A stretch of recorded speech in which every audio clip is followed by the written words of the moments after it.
নিয়মিত ওষুধ খাচ্ছেন, তাতেও কমছে না প্রেশার, সুগার। সম্প্রতি অনেকেই এই ধরনের অভিযোগ করেছেন। একের পর এক অভিযোগের কারণে নড়েচড়ে বসে কেন্দ্রীয় ড্রাগ কন্ট্রোল বিভাগ। খতিয়ে দেখা হয় বিভিন্ন ওষুধের নমুনা। তাতেই হাতে এসেছে চাঞ্চল্যকর তথ্য।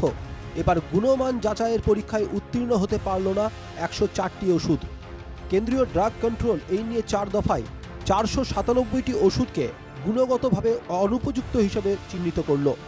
কেন্দ্রীয় ড্রাগ কন্ট্রোল বিভাগের প্রকাশ করা তালিকা থেকে জানা গিয়েছে, গুণমান যাচাইয়ের পরীক্ষায় রাজ্যের ল্যাবে ফেল 28 ওষুধ, যার মধ্যে কলকাতা সেন্ট্রাল ড্রাগ ল্যাবে 27, রাজ্যের ড্রাগ ল্যাবে 1টি ওষুধ।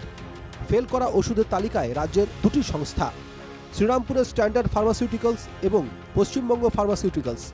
পশ্চিমবঙ্গ ফার্মাসিউটিক্যালসের তৈরি রিঙ্গাল ল্যাকটেট স্যালাইনের 2 নমুনা আবার ফেল। স্ট্যান্ডার্ড ফার্মাসিউটিক্যালসের অ্যামোক্সিলিন পটাশিয়াম ক্যাভিউনেট ট্যাবলেটও ফেল করেছে। গুণমান যাচাইয়ের পরীক্ষায় ফেল করা ওষুধের তালিকায় এমন অনেক ওষুধ আছে যেগুলি অধিকাংশ মানুষ নিয়মিত ব্যবহার করেন।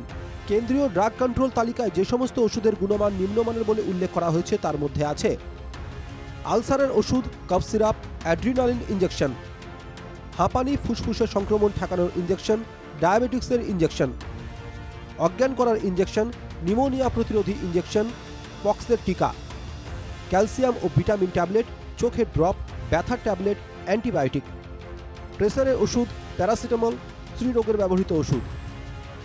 প্রশ্ন হলো, কী কারণে শতাধিক ওষুধ গুণমান যাচাইয়ের পরীক্ষায় উত্তীর্ণ হতে পারল না?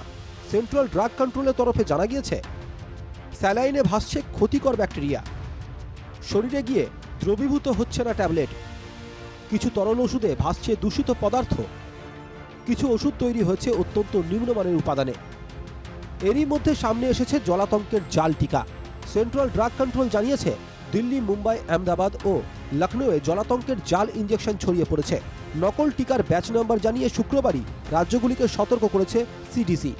ড্রাগ কন্ট্রোল জানিয়েছে, জাল ইঞ্জেকশন নিলে গ্রাহকের স্বাস্থ্য সংক্রান্ত জটিলতা সৃষ্টি হতে পারে। জাল ওষুধ অবিলম্বে বাজেয়াপ্ত করার নির্দেশও দিয়েছে CDC. Bureau report, NKTV Bangla.